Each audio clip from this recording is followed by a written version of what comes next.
नमस्कार दोस्तों, स्वागत है आपका जीके घर में।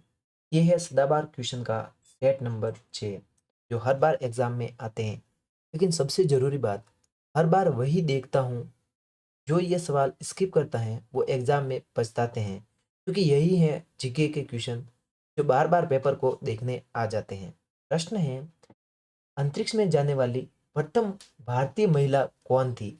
दोस्तों, ऐसा कारनामा आप सभी को भी पता होगा कि कल्पना चावला ने जी किया था। लेकिन दोस्तों, ये कारनामा उन्होंने कब किया था? तो वो किया था दोस्तों 1997 1997 में 1997 में कोलंबिया अंतरिक्ष में गई थी कल्पना चावला जी। अगला प्रश्न क्या है, पृथ्वी अपने अक्ष पर एक चक्कर कितने समय में पूरा करती है? दोस्तों, आप सभी को पता होगा कि पृथ्वी दिन और रात को मिलाकर 24 घंटे में अपना चक्कर पूरा करती हैं।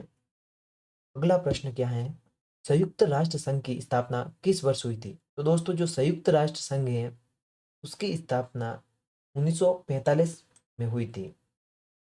कहा जाता है कि संयुक्त राष्ट्र संघ की स्थापना 24 अक्टूबर, दोस्तों अगर डेट भी पूछ ली जाए तो 24 अक्टूबर 1945 में हुई थी।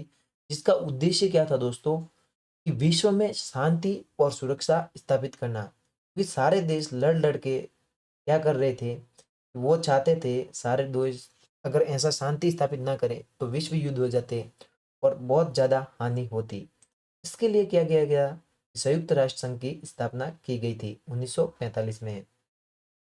दोस्तों, क्या आपको पता है भारतीय रिजर्व बैंक की स्थापना कब हुई थी? इंपॉर्टेंट सवाल है। तो दोस्तों, भारतीय रिजर्व बैंक की स्थापना 1935 में हुई थी। अगर इसकी भी एग्जैक्ट डेट बताएं तो 1 अप्रैल 1935 को हुई थी। और इसका राष्ट्रीयकरण, दोस्तों इसका जो राष्ट्रीयकरण था वो 1949 में किया गया था। इस प्रकार कहा जाए तो इसकी जो स्थापना थी वो 1935 में की गई थी। और अगर पूछ लिया जाए कि इसके बाद इसका राष्ट्रीयकरण कब होता हुआ था तो 1949 में इसका राष्ट्रीयकरण किया गया था। क्या दोस्तों आपको पता है कि भारत के प्रथम नोबेल पुरस्कार किसने जीता था? तो दोस्तों सही उत्तर है रविंद्रनाथ टैगोर जी ने। इन्होंने ये कारनामा 1913 में कर दिया था। दोस्तों, इन्होंने 1913 में ही ये पुरस्कार जीत लिया था। और ये इन्होंने अगर एग्जाम में पूछेंगे तो साहित्य के क्षेत्र में नोबेल पुरस्कार जीता था और भारत का नाम रोशन किया था। अगला सवाल हर एग्जाम में दिखता है, फिर भी बहुत से लोग इसको छोड़ देते हैं। प्रश्न है, G7, दोस्तों G7 समूह में कितने देश शामिल हैं? तो दोस्तों इसका आंसर तो काफी ज्यादा इजी है कि G7 का मतलब होगा कि इसमें 7 देश होंगे। सही बात है दोस्तों। लेकिन सबसे जरूरी वो 7 देश कौन कौन से हैं? अगर एग्जाम में पूछ लिया कि G7 में 7 देशों में से कौन सा शामिल है और आपको नहीं पता तो आंसर गलत हो जाता है।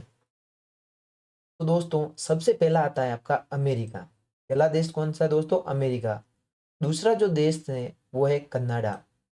तीसरा जापान। चौथा जर्मनी। पांचवा फ्रांस। छठा इटली। और सातवां दोस्तों यूनाइटेड किंगडम। तो इस प्रकार ये हो जाते हैं आपके 7 देश जो इसमें शामिल हैं। दोस्तों, मैंने दुनिया की सबसे आसान ट्रिक बनाई है इसको याद रखने की, जिसे कहेंगे हम cute friend give ice cream just under umbrella. दोस्तों एक बार आप खुद देख सकते हो, cute friend give ice cream just under umbrella. C का मतलब दोस्तों इसमें क्यूट फ्रेंड में क्यूट का मतलब हो जाएगा कनाडा, जिसमें सी मिल रहा है। फ्रेंड्स का मतलब एफ है फ्रांस। गिव में होता है जी, जिसका मतलब हो जाएगा जर्मनी। आइस जिसमें होता है आई, इसका मतलब है इटली। आइसक्रीम में आई का मतलब इटली। जे में मतलब जस्ट में हो जाएगा J Japan. Under United Kingdom. Umbrella United State. तो दोस्तों ये एक ट्रिक थी, आप खुद भी पढ़ सकते हैं स्क्रीन पर वीडियो को रोक कर। भारत की प्रथम महिला राष्ट्रपति कौन थी दोस्तों? तो ये कारनामा करके दिखाया था प्रतिभा पाटिल जी ने। इन्होंने क्या किया था, कि भारत की प्रथम महिला राष्ट्रपति पद पर रही थी, और एग्जाम में पूछते हैं कि ये कब से कब तक रही थी, या इनका कार्यकाल कब शुरू हुआ था और कब खत्म हुआ था। दोस्तों 2007 से लगाकर 2012 तक वो इन पद पर रही थी। अगला प्रश्न है कि विश्व की सबसे ऊंची पर्वत श्रृंखला कौन सी है। दोस्तों ध्यान रखना, सबसे ऊंची पर्वत श्रृंखला की बात की जाए तो वो आपका हिमालय है। हिमालय विश्व का सबसे ऊंची पर्वत श्रृंखला में से एक है, और कहा जाए तो यह विश्व की सबसे ऊंची चोटी माउंट एवरेस्ट स्थित है। दोस्तों हिमालय है जो सबसे ऊंची पर्वत श्रृंखला है, और इसमें विश्व की सबसे ऊंची चोटी माउंट एवरेस्ट उपलब्ध है। यहाँ पर यहीं पर है, अगर आसान भाषा में कहा जाए। प्रश्न नंबर 9 है, अंतरिक्ष में जाने वाले प्रथम भारतीय कौन थे। दोस्तों ये कारनामा राकेश शर्मा जी ने किया था, और इसके बारे में कहा जाता है कि विंग कमांडर राकेश शर्मा जी अंतरिक्ष में जाने वाले प्रथम भारतीय थे, जो 1984 में सोयूज T11 अभियान के तहत अंतरिक्ष में गए थे। प्रश्न नंबर 10 दोस्तों छोटा है, पर अगर याद नहीं तो नंबर कम मिल सकते हैं, और अगर गलत याद है तो वो सबसे ज़्यादा बकवास चीज़ होगी, क्योंकि इसमें दोस्तों बदलाव किया गए हैं। प्रश्न को पढ़ लेते हैं। भारत का सबसे लंबा समुद्री तट किस राज्य में स्थित है। सही उत्तर होगा दोस्तों, ये गुजरात में स्थित है।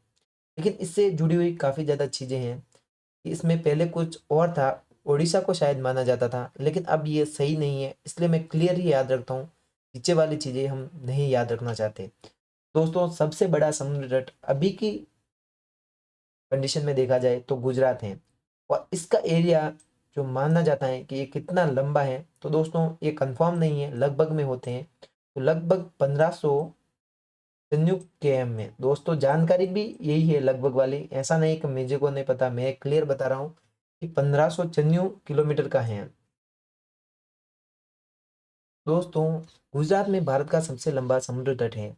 राष्ट्रीय सूचना विज्ञान केंद्र एनआईसी और पर्यावरण मंत्रालय के नवीनतम आंकड़ों के अनुसार गुजरात की तट सीमा लगभग 1594 किलोमीटर है। दोस्तों 1594 किलोमीटर है, और भारत की कुल तट रेखा अगर पूछ लिया जाए कि भारत की कितनी है, दोस्तों ये हो जाएगी 11,098 11,098.81। कौन ने दोस्तों 81 किमी है। ये नवीनतम माप है जो आपको मैं बता रहा हूँ। इस प्रकार ये सीमा बनती है। इसके अलावा कुछ मुख्य चीजें जाएं तो ये सारे स्रोत पर्यावरण और वन जलवायु परिवर्तन मंत्रालय भारत सरकार के आंकड़े हैं। एग्जाम के लिए इंपॉर्टेंट हैं ये चीजें भी। भारत के शीर्ष 5 तथा टॉप के 5 तटीय राज्य कौन से हैं, और इसकी तटरेखा लंबाई के अनुसार हम इसको बता देते हैं। गुजरात जिसके बारे में हमने अभी बात की सबसे बड़ा है, और ये नंबर 1 है 1593 किलोमीटर के साथ। दोस्तों उसके बाद नंबर आता है आपका आंध्र प्रदेश का, ये नंबर 2 पर है आंध्र प्रदेश, जो कि 1973 किलोमीटर की तटरेखा के साथ आता है। फिर आता है नंबर 3 पर तमिलनाडु, जो 1907 किलोमीटर तटरेखा के साथ उपलब्ध है। और उसके बाद नंबर आता है दोस्तों महाराष्ट्र का, जो कि 653 किलोमीटर के आसपास है। अंत में है 5 नंबर पर केरल, जो कि 570 किलोमीटर है। पुराने आंकड़े ओडिशा के तट को सबसे लंबा माना जाता था, लेकिन नए वैज्ञानिक माप में यह स्थिति अब बदल गई है। सबसे जरूरी कि आपकी परीक्षा जो कि यूपीएससी, एससी और अन्य प्रतियोगी परीक्षा के लिए यह जानकारी अत्यंत महत्वपूर्ण है, क्योंकि ये अपडेट की गई जानकारी है। तो दोस्तों अब हम बात कर लेते हैं उस चीज़ के बारे में। अगली वीडियो जीके की पूरी सीरीज होंगी, और सारे वीडियो सीरीज से चल रहे हैं, लेकिन अगले एग्जाम को क्लियर करने के लिए रिवीजन जरूरी है। तो बहुत सारे क्वेश्चन ऐसे हैं जो इंपॉर्टेंट होते हैं, वो इसमें रिपीट भी कर दिए जाते हैं।